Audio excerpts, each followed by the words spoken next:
যাচ্ছে? দেখা যায় স্যার। জি স্যার, দেখা যাচ্ছে স্যার। আমার নাম AKM শাহাবুদ্দিন। জি স্যার, দেখা যাচ্ছে স্যার। যুগ্ম সচিব মধ্যপ্রাচ্য হিসাবে কাজ করছি। আমি এর আগে যুগ্ম সচিব প্রশাসন হিসাবেও কিছুদিন কাজ করেছি, আবার কিছুদিন যুগ্ম সচিব প্রশাসন ও মধ্যপ্রাচ্য দুটোরই কাজ করেছি। এই মুহূর্তে আমি যুগ্ম সচিব মধ্যপ্রাচ্য হিসাবে কাজ করছি। আপনাদের সকলকে স্বাগত জানাচ্ছি। মূলত এই প্রশিক্ষণটি যদি ফিজিক্যালি আমরা করতে পারতাম তাহলে আরো ভালো লাগতো, সামনাসামনি সবাইকে দেখা যেত, কথা বলা যেত। তারপরেও যেহেতু এখন এই আইটির যুগে আমরা সবাইকে দেখতে পাচ্ছি, আমাদের 13 জন প্রশিক্ষণার্থী, আমি দেখছি মোট 26 জন এখানে সংযুক্ত আছে, আমি সহ। তো আজকে যে বিষয়টি নিয়ে স্যার, ওই যে 26 জন হলো স্যার, আমি একজন স্যার, আপনি একজন, আর মূল হোস্ট স্যার একজন। মূল হোস্ট একজন, তাহলে 13 জন আমরা সবাই সংযুক্ত, সবাই উপস্থিত আছেন। জি স্যার। আমরা যে বিষয়টি নিয়ে আলোচনা করব খুবই একটি গুরুত্বপূর্ণ বিষয়, যেটি আমরা যারা সরকারি চাকরি করি, আমাদের আপনারা অফিস সহায়ক থেকে শুরু করে সর্বোচ্চ পর্যন্ত আমরা যদি পদ ধরি, আমাদের সচিব মহোদয় সবার জন্যই এই বিধিমালাটা প্রযোজ্য। একজন অফিস সহায়কের জন্য এটি ফয়জার, আপনাকে মিউট করতে হবে। ফয়জার হোসাইন, তারপরে আশরাফ হোসাইন, আপনারা আনমিউট আছেন, মিউট করে নিন। স্যার আমি করে দিচ্ছি স্যার, আমি করে দিচ্ছি।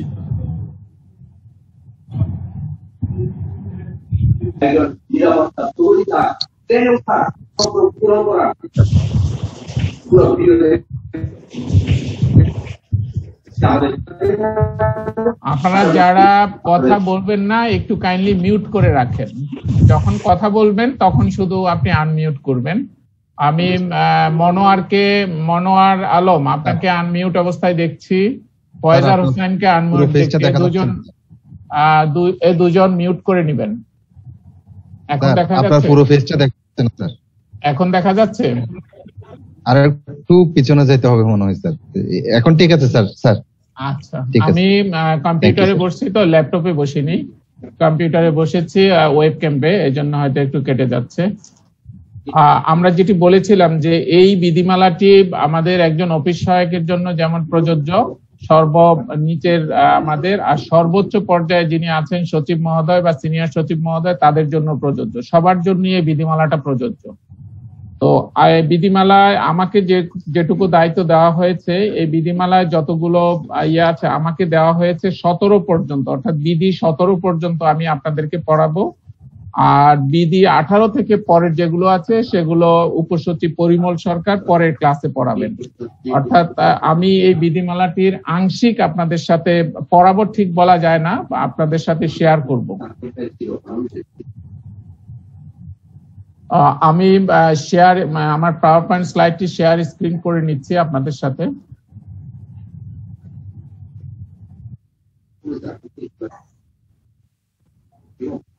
সগীর সাহেব কি কানেক্টেড আছেন? স্যার আমি আছি স্যার, কানেক্টেড।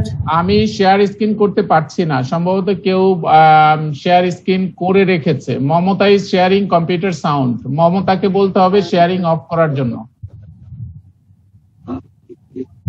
স্যার মমতা গেছে স্যার। হ্যাঁ, তাকে শেয়ার স্ক্রিন অফ করতে হবে, আমাকে অ্যালাউ করছে না যেহেতু সে অন করে রেখেছে। স্যার হেফাজ আছেন? হেফাজ আমাকে বলছে you cannot start screen share while the other participant is sharing. Sir আমি দেখছি স্যার। হেফাজ আছেন এখানে?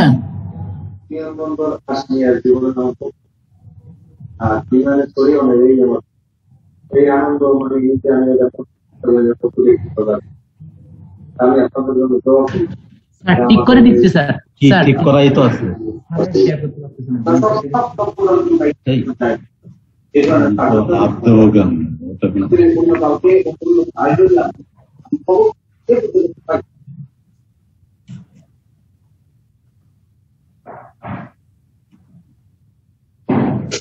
এখন ট্রাই করেন তো স্যার। না, আসতেছে না। Same You cannot start screen share while the other participant is sharing. কেউ শেয়ার স্ক্রিন করে ক্লিক করে রেখেছেন হয়তো। মমতা মনে হয় শেয়ার করে নিছে মমতা। এরকম কোনো কিছু? আমার এখানে একটু আগে শো করেছিল মমতা শেয়ার করে রেখেছে। মাউস দেন।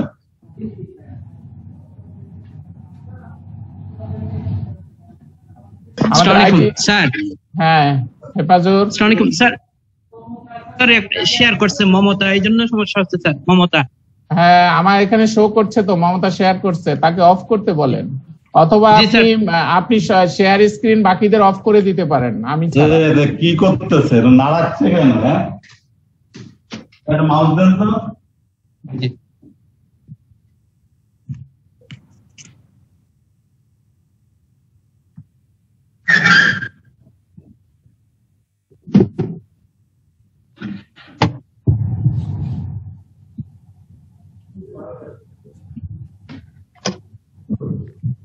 স্যার আসছে স্যার। হ্যাঁ স্যার এখন ঠিক আছে স্যার, আস্তে আস্তে। হ্যাঁ ধন্যবাদ। স্লাইড দেখা যাচ্ছে?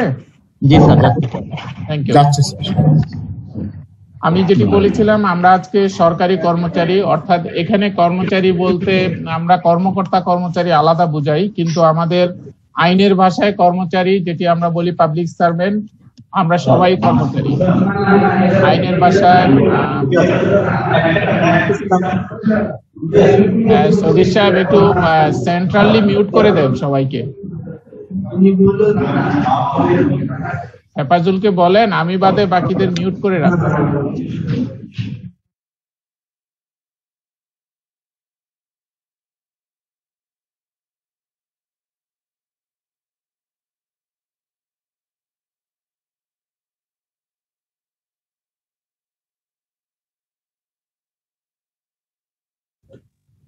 হ্যালো, আসসালামু আলাইকুম স্যার, শহীদুল বলছি স্যার।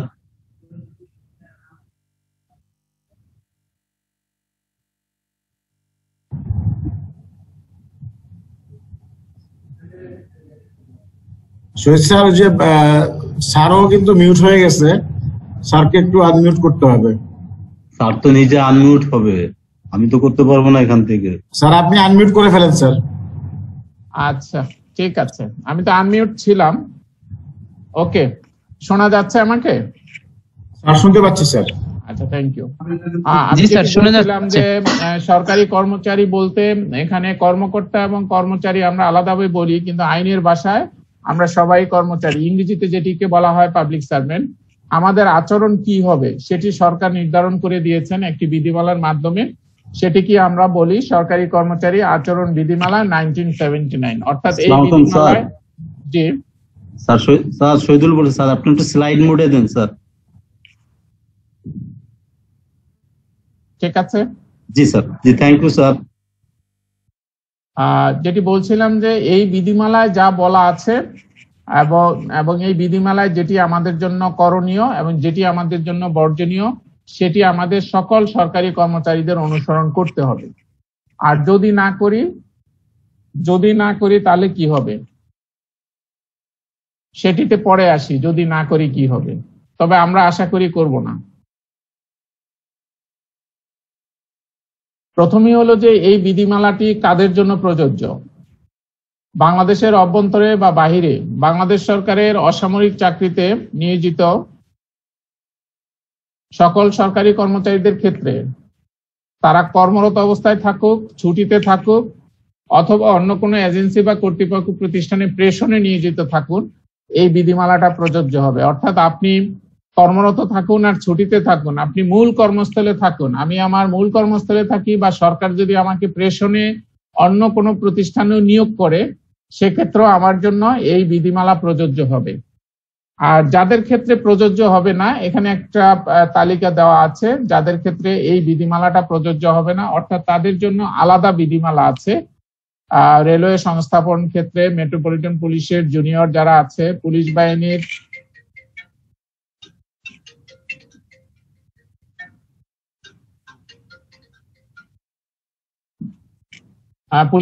পুলিশ পরিদর্শকের নিম্নে পদমর্যাদার সদস্যবৃন্দ এবং বর্ডার গার্ড বাংলাদেশের অধস্তন কর্মকর্তা, যেমন বিজিবির রাইফেলম্যান, সিগন্যালম্যান, তাদের ক্ষেত্রে এই জেলের ডেপুটি জেলার এবং এছাড়া সরকার যে সকল চাকরির সদস্যদের বা যে সকল পদে অধিষ্ঠিত কর্মচারীদের নির্দিষ্ট করে দেয়, তাদের ক্ষেত্রে এই বিধিমালাটা প্রযোজ্য হবে না। তাদের জন্য তাদের সংস্থার নিজস্ব আচরণ বিধিমালা আছে, সেটি তাদের ক্ষেত্রে প্রযোজ্য হবে।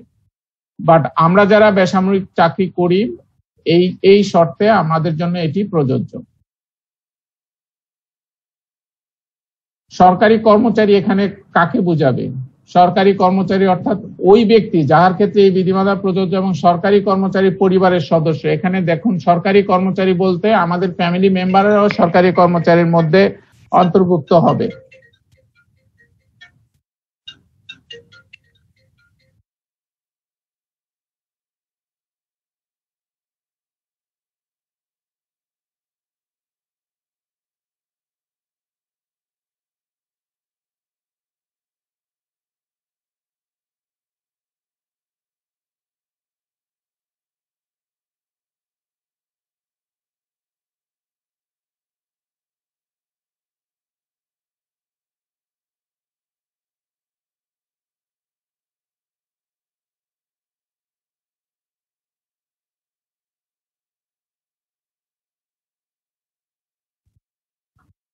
যেটি আমি বলতেছিলাম, এই বিষয়টি আপনারা খেয়াল করতে হবে একটু মনোযোগ সহকারে, যে আপনি সরকারি কর্মচারীর সংজ্ঞায় কিন্তু আপনার পরিবারের সদস্যরাও সরকারি কর্মচারীর অন্তর্ভুক্ত হবেন। এখন পরিবারের সদস্য বলতে কতটুকু? পরিবারের সদস্য বলতে আপনার স্ত্রী, আমি হলে আমার স্ত্রী, আর যদি অপোজিট হয় আমার স্বামী, সন্তান, ইভেন আপনার সৎ সন্তানগণ, এবং সরকারি কর্মচারীর সাথে বসবাস করে, আপনার সাথে যারা বাস করে এবং আপনার উপর সম্পূর্ণভাবে নির্ভরশীল আপনার নিজের অথবা আপনার স্ত্রীর, স্বামীর অন্যান্য আত্মীয় স্বজন।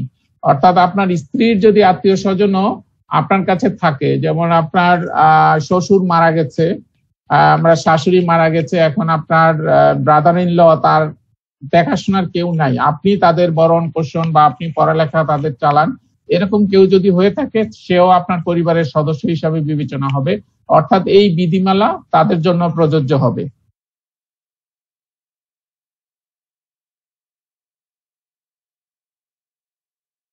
যে বিষয়টি হলো উপহার, আমরা সরকারি কর্মচারীরা অনেক সময় উপহার নেই, সেক্ষেত্রে আমরা কখন পারবো কখন পারবো না। সরকারি কর্মচারী সরকারের পূর্বানুমতি ব্যতিরিক্ত নিকটাত্মীয় বা ব্যক্তিগত বন্ধু ব্যতীত অন্য কোনো ব্যক্তির নিকট এমন কোনো উপহার গ্রহণ করতে বা তার পরিবারের কোনো সদস্যকে বা তার পক্ষে অন্য কোনো ব্যক্তিকে গ্রহণের অনুমতি প্রদান করতে পারবেন না। যাহার গ্রহণ সরকারি কর্তব্য পালনে উপহারদাতার নিকট তাকে যে কোনো বাধ্যবাধকতার আবদ্ধ করে। আপনি কোন প্রকার গিফট নিতে পারবেন না যেটা আপনি সরকারি দায়িত্ব পালনকালে আপনাকে ওই লোকের কাছে আপনাকে কোন ধরনের বাধ্যবাধকতায় আবদ্ধ করে। এর পরের বিষয়টি যৌতুক দেওয়া নেওয়া। এটি খুবই গুরুত্বপূর্ণ বিষয়, যেটি সচরাচর আমাদের অনেকের ক্ষেত্রেই ঘটে থাকে এবং আমার জানা মতে অনেক সরকারি কর্মচারী এই আচরণ ভঙ্গের কারণে জেল খেটেছেন এবং চাকরি হারিয়েছেন আমার জানা মতে। তো সেক্ষেত্রে কোন সরকারি কর্মচারী আপনি কোনোভাবেই যৌতুক দিতেও পারবেন না, নিতেও পারবেন না, এবং নেওয়া বা নিতে পারবেন তো নাই, এবং দেওয়া বা নেওয়ার জন্য কাউকে আপনি প্ররোচনাও দিতে পারবেন না, পরিষ্কার। এবং প্রত্যক্ষ বা পরোক্ষভাবে আপনি সরাসরি না চাইলেও আপনি জামাইবাবু হবেন বা ভবিষ্যৎ জামাইবাবু, আপনি যদি কন্যা বা বরের পিতামাতা বা অভিভাবকের নিকট যৌতুক দাবি করতে পারবেন না। সরাসরি আপনি যৌতুক চাননি, ঘুরিয়ে গাড়িয়ে চেয়েছেন আর কি। আমার তো অফিসে যাওয়া আসা লাগে, একটা হোন্ডা দিলে আমার অফিসে আসতে যেতে একটু সুবিধা হয়।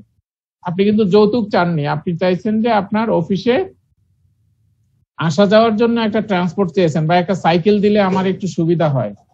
এখন তো আর সাইকেল চায় না, সাইকেলের দিন নাই, এখন সবাই হোন্ডাই চায় আর কি।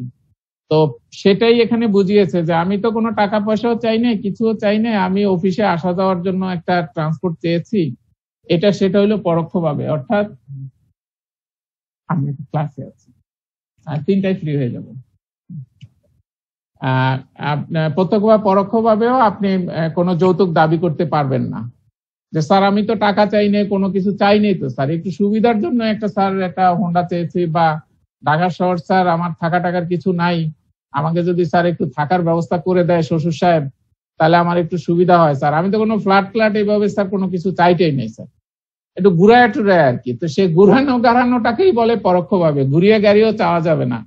বা স্যার আমি ঠেকা টুকা আছি, যদি আমার কিছু শ্বশুর সাহেব যদি 1050 টাকা দিত, আমার এই টাকাটা চলে যেত, আমি স্যার পরে পারলে হয়তো দিব আর কি, কিন্তু জীবনেও দিবেন না। তো এই পরোক্ষভাবেও হবে না, কোনোটাই করা যাবে না। হ্যাঁ, এবং করলে এটা যদি কোনোভাবে কমপ্লেইন করে, স্ট্রেট আপনার ক্রিমিনাল মামলা হবে, ফৌজদারি মামলা যেটা আমরা বলি। আর ফৌজদারি মামলা হলে আপনারা জানেন, কোন সরকারি কর্মচারীর বিরুদ্ধে ফৌজদারি মামলা হলে প্রথম হলো আপনি সাময়িকভাবে বরখাস্ত হবেন, তারপর অভিযোগ প্রমাণিত হোক না হোক সেটা পরের বিষয়। ফৌজদারি মামলায় আপনার বিরুদ্ধে অভিযোগ গঠন হওয়ার সাথে সাথে আপনি চাকরি থেকে সাময়িক বরখাস্ত হয়ে যাবেন। ততই সাবধান। এই ধারাটার ক্ষেত্রে আমার আজকে যারা প্রশিক্ষণে আছেন, যারা বিয়ে করেছেন বা করবেন বা করার পরেও এখনো মানে চিন্তা ভাবনা এরকম যেন স্বপ্নেও না আসে, বাস্তবে তো দূরের কথা, স্বপ্নেও যেন চিন্তা ভাবনা না করেন যৌতুক নেওয়া। এটা তো আমাদের সরকারি নিয়মে আছেও। তারপর যদি আপনি ধর্মীয় ভাবেও চিন্তা করেন, আপনি যদি যেই ধর্মেরই হন না কেন, কোন ধর্মেই কিন্তু আপনার যৌতুক নেওয়াটা কোনোভাবেই আপনার সেটা এলাও করে না। স্যার আসসালামু আলাইকুম। স্যার আমি ধ্রুব স্যার। হ্যাঁ ধ্রুব, কেউ যদি স্যার খুশি হয়ে দেয় স্যার? আসতেছি পরে ধ্রুব। জি স্যার। হ্যাঁ, আপনার প্রশ্ন আমি নিলাম, পরে উত্তর দিব।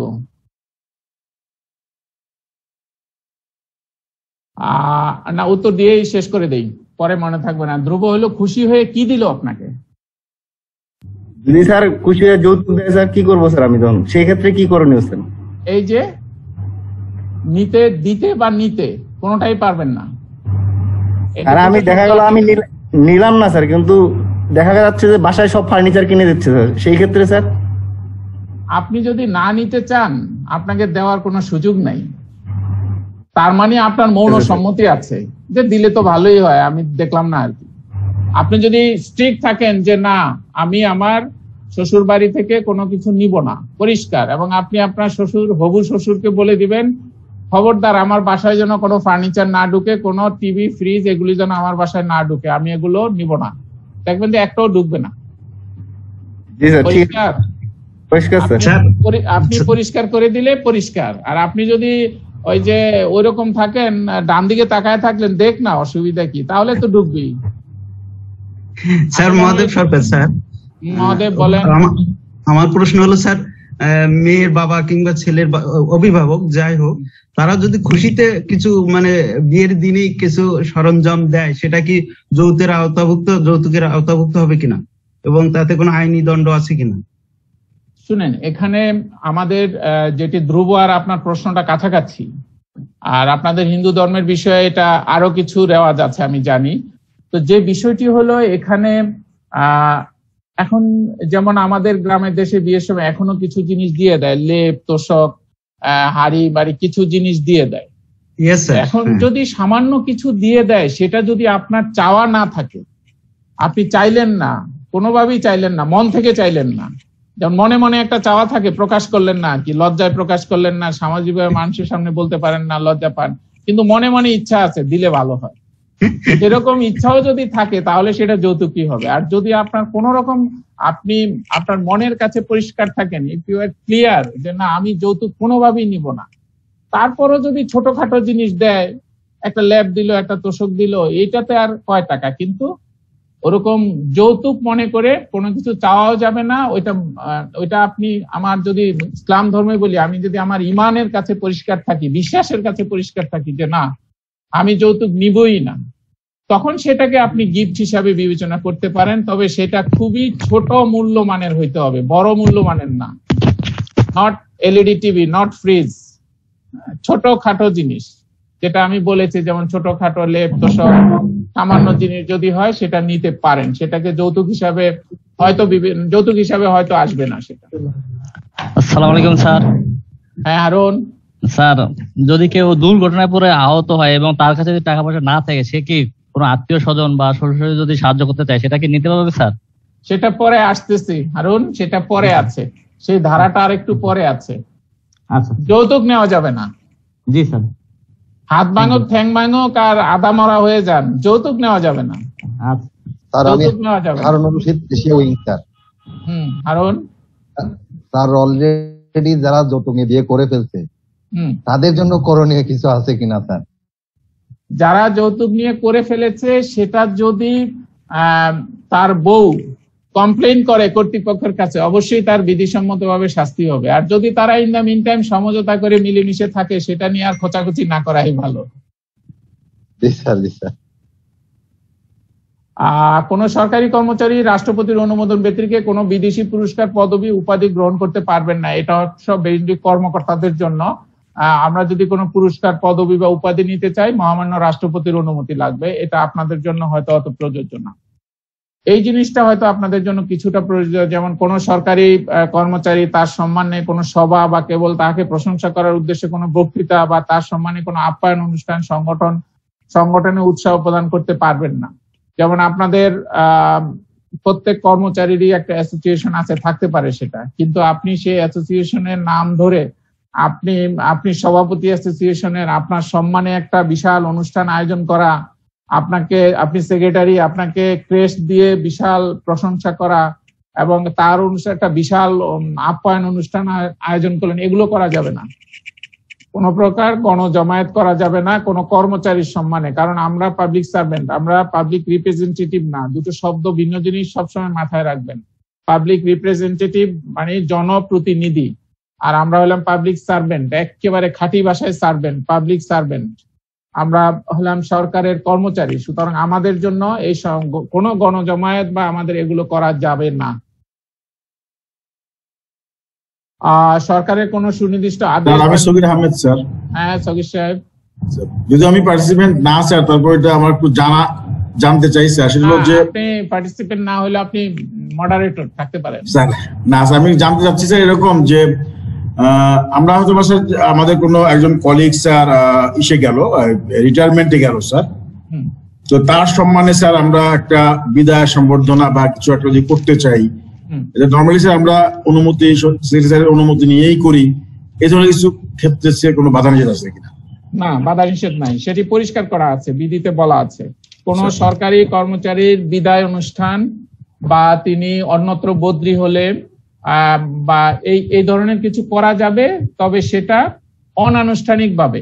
আপনি একেবারে বিশাল একেবারে প্যান্ডেল বিশাল অনানুষ্ঠানিক ভাবে আপনি করতে পারছেন। Thank you sir, thank you, বুঝতে পারছি স্যার। আপনি বিধির নিচে ইলাস্ট্রেশন দিয়ে, আমি তো ওখানে স্লাইড করেছি, আপনি সরকারি এই যে বইটা যদি আপনারা দেখতে চান, এই বইটা আপনারা যদিও 4th শ্রেণীর, যদি সময় পান এই বইটা কিনে নিবেন। এটা আমি বইটার চেহারা দেখাচ্ছি, দেখতে পাচ্ছেন কি? চাকরির বিধানাবলী, ওখানে কি উল্টা আসতেছে কি মনে হয়? ঠিক আছে স্যার, বোঝা যাচ্ছে, দেখা যাচ্ছে। হ্যাঁ, এই যে চেহারাটা, এটা কিনে নিবেন, দাম বেশি না, 300-400 টাকা।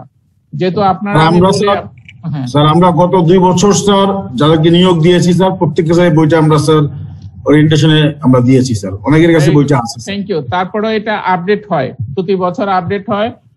আপনারা বিভিন্ন সম্মানী যেমন এই ট্রেনিং এও কিছু সম্মানী পাবেন, সামর্থ্য থাকলে একটা কিনে ফেলবেন। কারণ আমি বলি কেন, আমি আশা করি আপনারা এখান থেকে অনেকেই পদোন্নতি পেয়ে আপনারা অফিস সহকারী পদে পদোন্নতি আসবেন। অফিস সহকারী হিসাবে আপনি যখন আসবেন, তখন দেখা গেল যে একটা শাখার সব কাজই আপনাকে করতে হচ্ছে। সুতরাং এই বইটা পড়বেন যখনই কিনে, এটাতে সবকিছু আছে আপনাদের একজন সরকারি কর্মচারীর জন্য। যত আবার মনে করেন না যে স্যার এই বইয়ের প্রচার, এই বই যে লিখছেন তাকে আমি চিনিও না, স্যারকে বাই নেমে চিনি, উনি আমাদের ক্যাডারই ছিল, বাট এটা আমরা পাঠ্য বই হিসাবে সেই চাকরির শুরু থেকে আমরা ব্যবহার করি এই বইটাকে। এই জন্য আপনারা ভবিষ্যতে আমি আশা করি সবাই অফিস সহকারী বা সমপদে আপনারা পদোন্নতি পাবেন ইনশাআল্লাহ, তখন আপনাদের এটা কাজে লাগবে।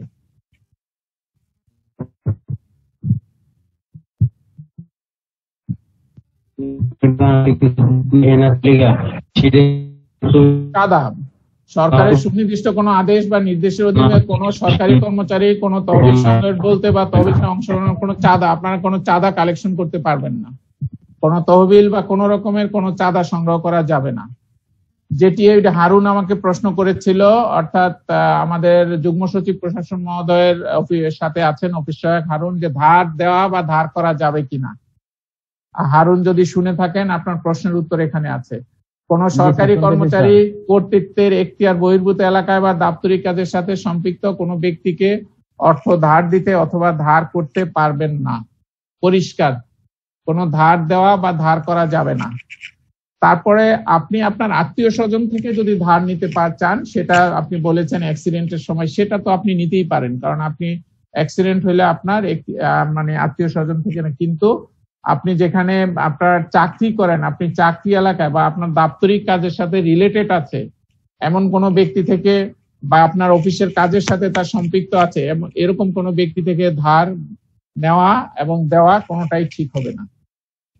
তবে স্বাভাবিকভাবে যেটা বলি, ধার করা, দেওয়া বা নেওয়া কোনোটাই না করাটাই উত্তম, কারণ ঋণ করা ভালো না।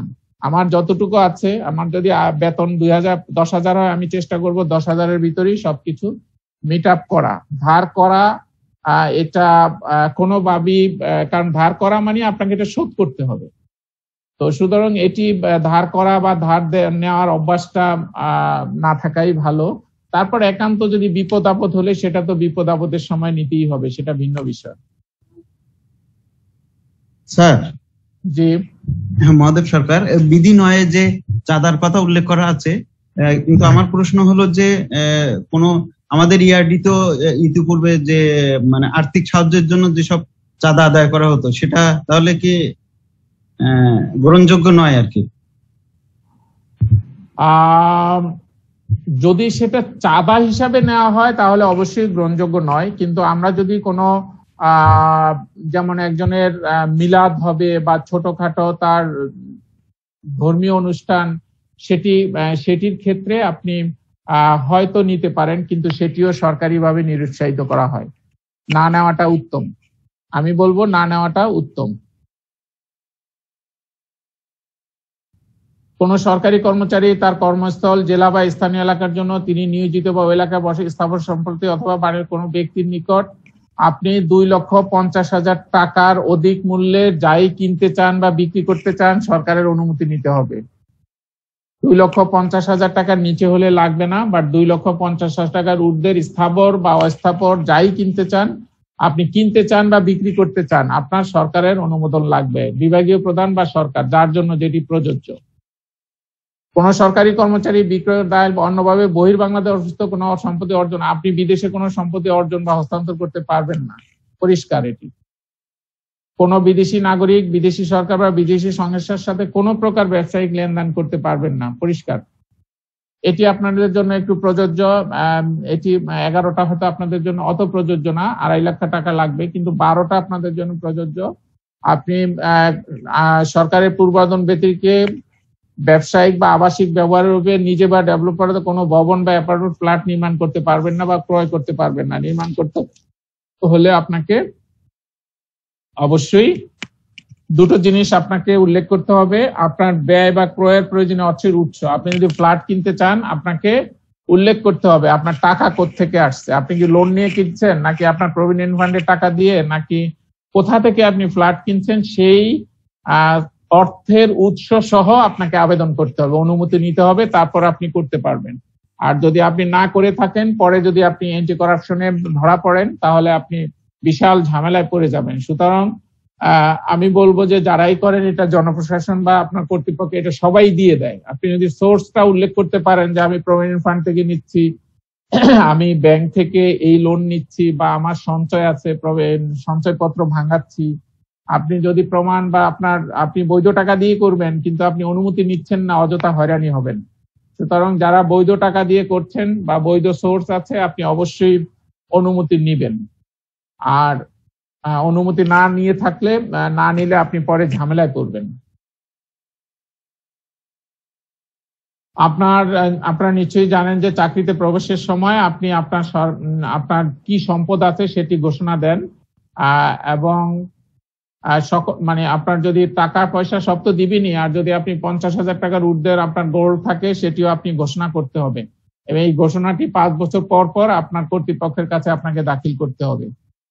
অর্থাৎ 5 বছর পরে আপনার কি বাড়লো সম্পত্তি বা কমলো তার হিসাব দিতে হবে, এবং নগদ টাকায় সহজে পরিবর্তিত সম্পদের হিসাব প্রকাশ। অর্থাৎ আপনি বললেন আমার 5 কাঠা জমি আছে, একটা বিল্ডিং আছে, একতলা বিল্ডিং আছে, এই আছে, কিন্তু সরকার যদি বলে আপনাকে এটা টাকায় তুমি কনভার্ট করে বলো, আপনাকে টাকায় কনভার্ট করে বাজার দর অনুযায়ী টাকায় কনভার্ট করে আপনাকে বলতে হবে যে আমার এত টাকার সম্পদ আছে।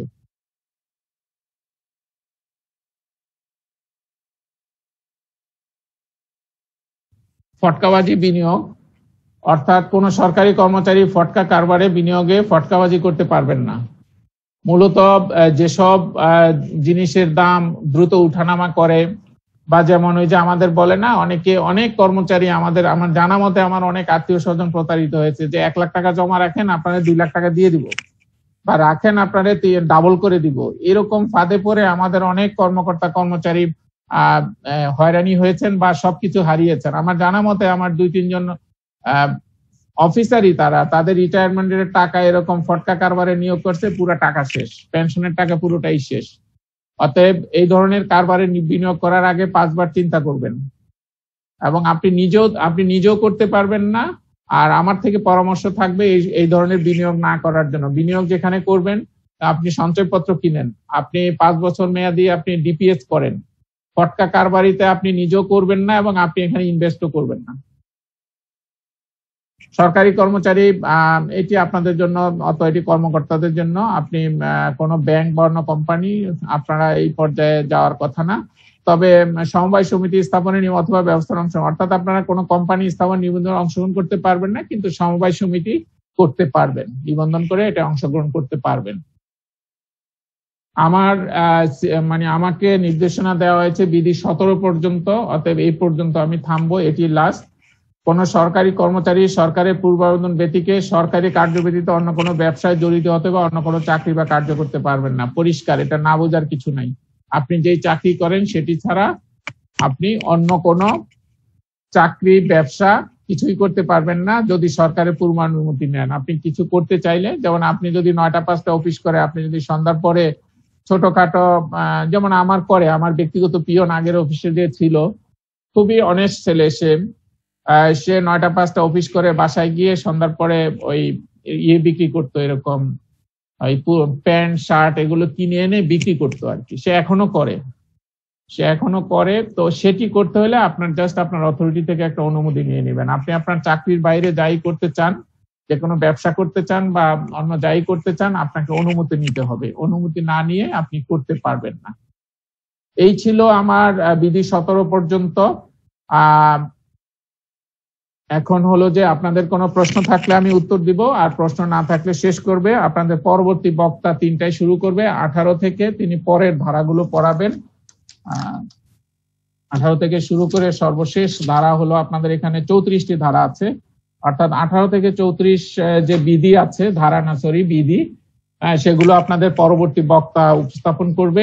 1 থেকে 17 যেটুকু আমি আলোচনা করলাম, এর মধ্যে কোনো প্রশ্ন থাকলে করতে পারেন। আসসালামু আলাইকুম, আমি নাইম দক্ষিণ কোরিয়া থেকে সবাইকে স্বাগত জানাচ্ছি আমার ইউটিউব চ্যানেল নাইমিলিচুতে। যদি ভালো লাগে,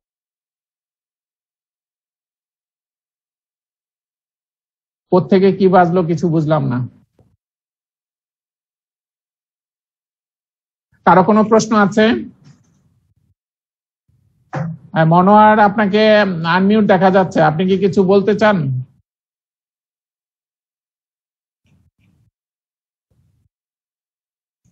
আমার মনে হয় কারো কোনো প্রশ্ন নাই, কারণ ফাঁকে ফাঁকে আমি কিছু প্রশ্নের উত্তর দিয়েছি। তারপরও ধ্রুব, কি প্রশ্নের উত্তর পেয়েছো? ধ্রুব? পাইছি স্যার। আচ্ছা, ঠিক আছে। তুমি কি বিয়ে করেছো? না স্যার, করিনি। আচ্ছা, তাহলে এই ধারাটা আরেকবার নিজে পড়ে নিও ভালো করে। জি স্যার, জি স্যার। ঠিক আছে, তো ভালো থাকেন সবাই। একটু মাঝখানে ব্রেক আছে, সবাই ফ্রেশ হয়ে নেন। আবার 3টায় পরবর্তী বক্তা শুরু করবে। সকলকে ধন্যবাদ, ভালো থাকুন। আসসালামু আলাইকুম স্যার। ওয়ালাইকুম সালাম। আসসালামু আলাইকুম স্যার। আসসালামু আলাইকুম স্যার।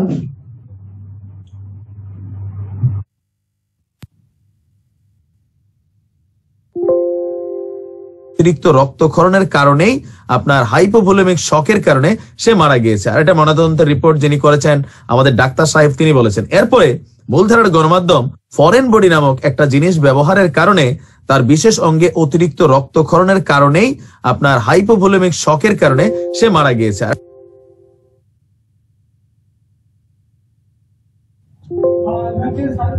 নাজির হোসেন কি শুনতে পাচ্ছেন? আপনারা কি আনমিউট মিউট মানে ওপেন করে আনমিউট করে রাখছেন কি বলেন তো?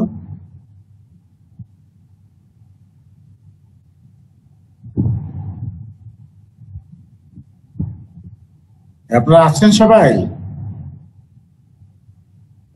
স্যার আছি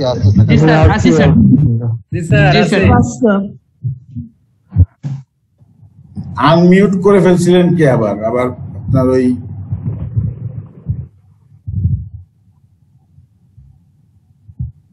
ফেসবুক দেখছিলেন বা কিছু একটা করছিলেন? স্যার কি ক্লাস শেষ করেছেন? করছে স্যার। স্যার ওইটা হচ্ছে নাসিম ভুইয়া নামে আছে, উনার ওখান থেকে আসতেছে, ভুল করে মানে শেয়ার করতেছে কিছু।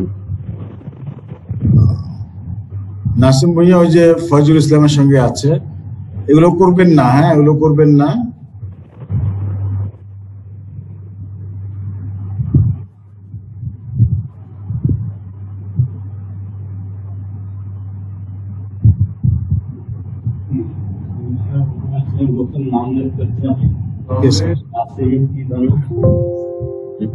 নাসিম ভুইয়া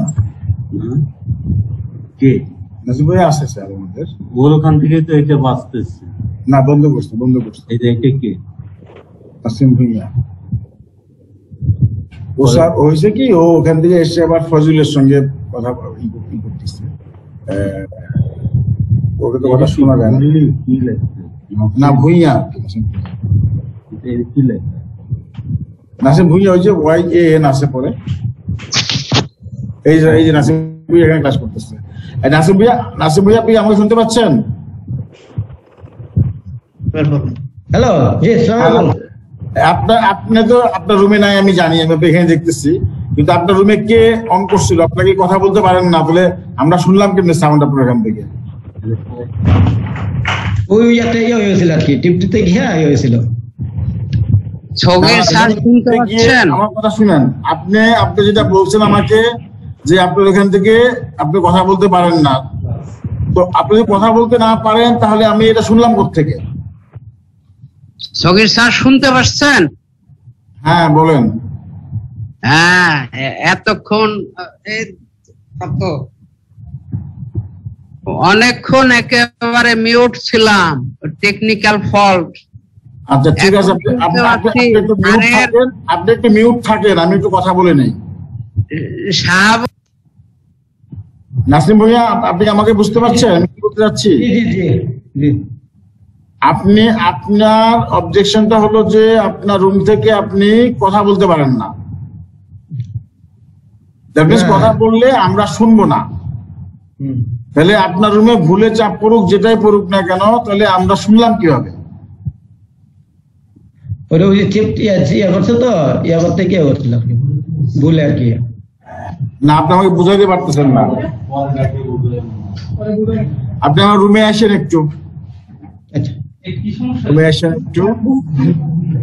অ্যাম্বুস সিল মানে একটা সিল হয় যেটা কালি থাকে না, কাগজ হয়ে যায়। কি বলছে এটা? ডাকে যেটা মানে এরকম কিছু না, কাগজটা একেবারে আর কি কি করে ভাই হয়ে যায়। চিঠি দিতে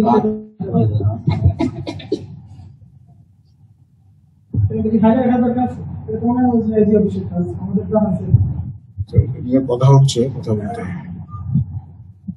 ঠিক আছে নাসিম, আপনি একটু আসেন। মনোয়ার, আপনি কি বলতে চাচ্ছিলেন বলেন।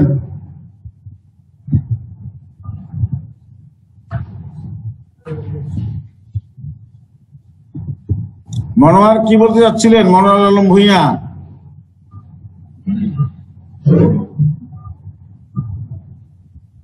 আনমিউট করেন, আনমিউট করে বলেন।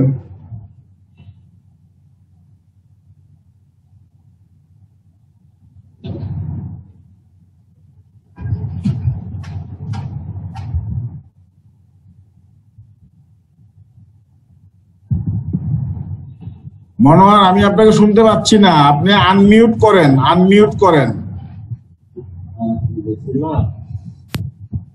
হ্যাঁ, এবার বলেন।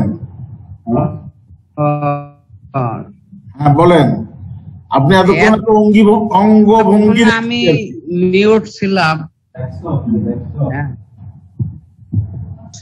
স্যার বয়স হচ্ছে তো,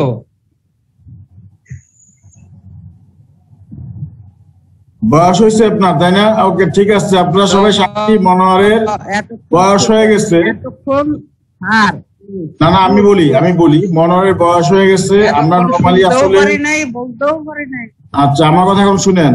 মনোহরের স্বীকারোক্তি হলো মনোহরের বয়স হয়ে গেছে। তো গভর্নমেন্ট সাধারণত প্রশিক্ষণ দিয়ে সবাইকে প্রশিক্ষিত করে গভর্নমেন্টের কাজে লাগার জন্য। যেহেতু মনোহর বুড়ো হয়ে গেছে, অত ওকে ট্রেনিং দিয়ে তো কোনো লাভ নাই। নেক্সট আমরা এটা মনে রাখবো মনোহর। তারপরে বলেন।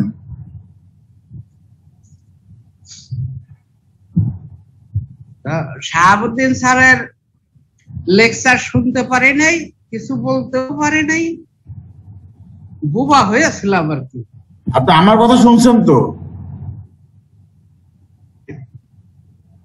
ধন্যবাদ স্যার আমাদেরকে ট্রেনিং এর সুযোগ করে দেওয়ার জন্য। না, আপনি মানে আমার কথা শুনেন না ঠিক মতো, তাহলে ধন্যবাদটা উঠাই নিতেন। না না, আপনি অনেক সহযোগিতা করছেন, আমাদেরকে ইনস্ট্রাকশন দিয়েছেন, আবার সহযোগিতা। ধ্রুব আছেন? আমাদের ভালোর জন্য কিছু বলছেন। ধ্রুব নাই। হেফাজ আছেন? আসসালামু আলাইকুম স্যার। স্যার আছি। হেফাজ 2020 আমি অফ করে দিছি, ঠিক আছে? জি স্যার। জি জি। এক মিনিট স্যার। আসসালামু আলাইকুম। আচ্ছা স্যার, আসলে হ্যাঁ স্যার বলছি স্যার। না, আমি দুজনকেই বলছি স্যার, দুজনের কথা হয়েছে। আমি আবার কিছুক্ষণ পরে পুরোটাকে ফোন দিচ্ছি স্যার।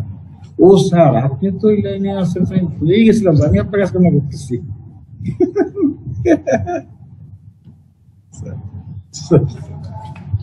ঠিক আছে স্যার। আচ্ছা ঠিক আছে, আপনাকে ধন্যবাদ স্যার। হেফাজ, ওই যে আমি কি করেছি আর কি, 2020 যেটা ইআরডি, ওটা আমি আসলে রিমুভ করে দিয়েছি। এখন আবার যে নাসিমকেও রিমুভ করে দিয়েছি, এটা প্রবলেম নাই। আমি স্যারকে বলবো যে নাসিম এবং মমতা ওরা ক্লাস করছে, দেখতে পাচ্ছি, ওদের প্রেজেন্ট দেখানো হবে। তো মূল বিষয় হলো যে 2020 ইআরডি 2020 এটা থেকে কে আসলে ই করছিল, লগ ইন করেছিল আর কি, এটা একটু জানা দরকার। হ্যাঁ, নাহলে তো অ্যাবসেন্ট থেকে যাবে। জি স্যার। জি, একটু খুঁজে বের করতে হবে। আমি ধ্রুবকেও বলবো। আর শামসুজ্জামান হায়দার শুনতে পাচ্ছেন আমাকে?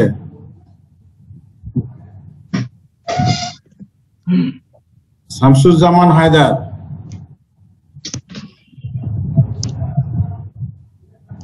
শামসুজ্জামান হায়দার আছেন? নাই।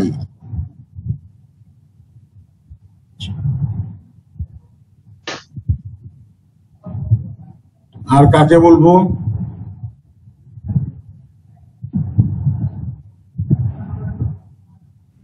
তো স্যারের ক্লাসটা কেমন হ্যাঁ মহাদেব বলেন। আসগর ভাই আসছে, ওই ইআরডি 2020 ওই করছিল আর কি। আসগর ইআরডি 2020 করছে, ওকে, ভালো কথা। আসগর তো আমার কাছে আসছিল। তো আমি যে কথাগুলো বলতেছিলাম, আসগর কথা বলেন। আমি যে বারবার বলতেছিলাম যে ইআরডি 2020 কে, ইআরডি 2020 কে, আমাকে জানান। আপনি এখন মহাদেবের রুমে চলে গেলেন, তখন আপনি আমার রুমে আসলেন না কেন? বুঝতে পারি নাই স্যার, তখন বুঝি না। আর একটু সামনে আসেন, সামনে এসে কথা বলেন।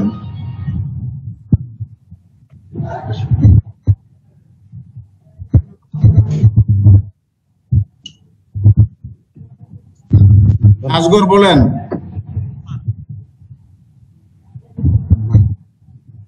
আসসালামু আলাইকুম স্যার। আসলাম, বলেন। শুনতে পারি নাই স্যার। শুনতেই পারেন নাই? শুনতে পারি, কিন্তু আমি তো দেখতে পারি। আপনি আমার একটা কথার আমাদের স্যার এখন জয়েন করছে আমার সঙ্গে।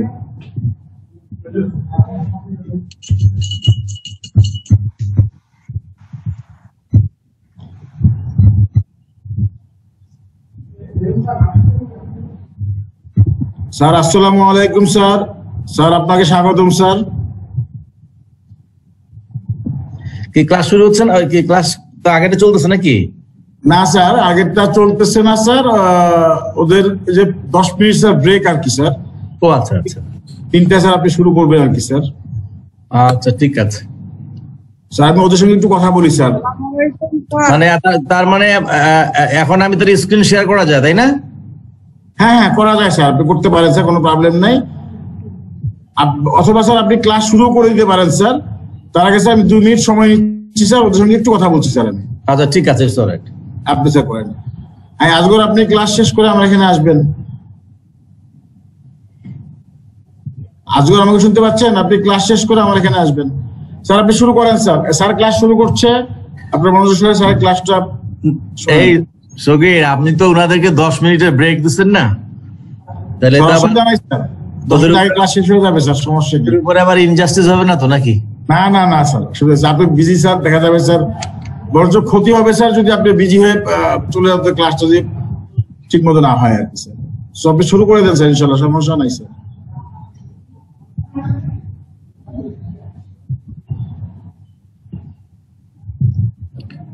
সগীর স্যার শুনতে পাচ্ছেন? শুনতে পাচ্ছি স্যার। শেয়ার স্ক্রিনের জন্য কি আমাকে ডকুমেন্টটা বের করে রাখতে হবে নাকি ফোল্ডার থেকে বের করা যাবে? ফোল্ডার থেকে বের করা যাবে স্যার। কই আমি দিলাম, দেখেন তো কি হলো। আপনারা কি দেখতে পাচ্ছেন? স্যার হ্যাঁ স্যার হইছে স্যার। আচ্ছা ঠিক আছে, আসসালামু আলাইকুম স্যার, দেখা যাচ্ছে স্যার। আচ্ছা ঠিক আছে। আমি মূলত তো আজকে আপনারা নিশ্চয়ই আগে তো ক্লাস হয়ে গেছে না এটার উপরে? জি স্যার, এর উপরে 1 থেকে 17 পর্যন্ত হয়েছে স্যার।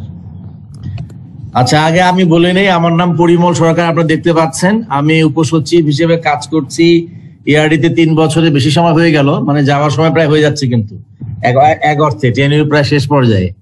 যদিও ইয়ারডিতে মানুষ দীর্ঘ সময় থাকতে বেশি পছন্দ করে এবং যারা থাকতে চায় তারা অনেকদিনই কাজ করে। তো সরকারি কর্মচারী আচরণ বিধিমালা 1969 বলার আগে আমি একটু বলতে চাই যে আমি যখন প্রথম সরকারি চাকরিতে যোগদান করার জন্য আসলাম, আমার নিজ জেলা ঠাকুরগাঁয়ে অনেক কষ্ট করে আসলাম। তখন তো সংস্থাপন মন্ত্রণালয় ছিল, মানে এখন যাকে আমরা জনপ্রশাসন মন্ত্রণালয় বলছি। তো দেখলাম যে চাকরির গ্যাজেটের ওখানে যে অনেকগুলো শর্ত, আমার তো মনে হয় প্রায় 28টা না 27টার মতো শর্ত। এই শর্তগুলো পড়ার পর মনে হলো যে আমি কি আদতে এই চাকরিটা করতে পারবো কি পারবো না। যদিও ফরমালি আমি 1998 সাল থেকে সরকারি চাকরি করছি। আমি 98 22 ফেব্রুয়ারিতে একসময় গভর্নমেন্ট কলেজে, নরসিংদী গভর্নমেন্ট কলেজে ইংরেজি পড়িয়েছি 3 বছর 3 মাস 23 দিন। এরপরে আবার নতুন করে বিসিএস প্রশাসনে যথাযথ কর্তৃপক্ষের মাধ্যমে আবার আবেদন করে 2001-এ আমি বিসিএস প্রশাসন ক্যাডারে যোগদান করি। তো যোগদানে বললাম যে যোগদানের চাকরির শর্তাবলী দেখে মনে হলো যে আদতেও এই চাকরিটা আসলে কন্টিনিউ করা সম্ভব হবে কি হবে না, অনেকগুলো শর্ত। এবং বাস্তবে দেখা যাচ্ছে সরকারি কর্মচারী আমরা যারা, ইনফ্যাক্ট আমাদের তো প্যারেন্ট ল বা মাদার ল মূল আইন কিন্তু হচ্ছে আসলে কনস্টিটিউশন, তাই না? সংবিধান হচ্ছে আমাদের মানে গাইডিং।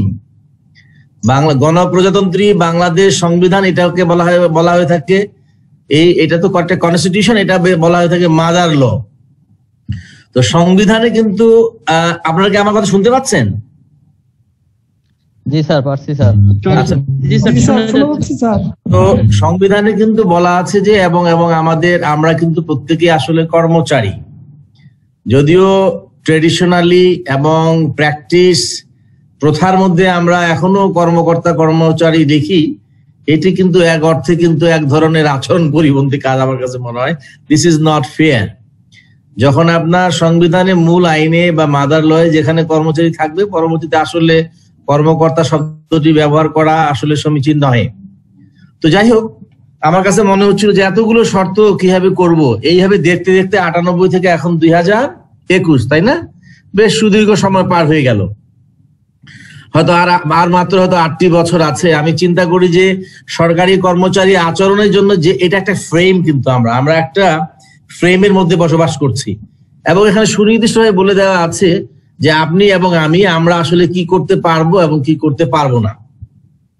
তো দেখা যায় অনেক ক্ষেত্রে যে আমরা যেহেতু আমাদের এই অঞ্চলের এই উপমহাদেশে, যেটাকে আমরা সাবকন্টিনেন্ট বলি, এখানকার কালচারাল সেটিংটা একটু ভিন্ন পর্যায়ের। কালচারাল সেটিং মানে আমরা যে সমাজের মধ্যে বসবাস করি, ছোটবেলা থেকে আমাদের যেমন ধরেন যে আপনার গুরুজনদের প্রতি সম্মান, শ্রদ্ধা, এগুলো দেখে জেনে শুনে বুঝে আসছি। কিন্তু এখন প্রযুক্তির কারণে এবং পারিপার্শ্বিক অবস্থার কারণে এবং বিভিন্ন কালচারের সংমিশ্রণের কারণে এমন একটা পর্যায়ে আসছে এখন, এই যে বিভিন্ন রকম শর্ত দিয়ে আমাদেরকে যখন বেঁধে রাখা হয়, তখন আমরা আসলে ঠিকভাবে কাজটা করতে পারছি না এবং নতুন এই চিন্তা চেতনা ধ্যান ধারণার সঙ্গে মিল রেখে কাজ করতে পারতেছে না। এই জন্য যেটা হয়ে থাকে যে আসলে সময়ের পরিবর্তনের সঙ্গে সঙ্গে এগুলোর পরিবর্তন করা জরুরি। ব্যক্তিগতভাবে আমি মনে করি আমাদের যে সরকারি কর্মচারী আচরণ বিধিমালা 1989 রয়েছে, এটিও আসলে আরো পরিবর্তনের মধ্য দিয়ে যাওয়া উচিত।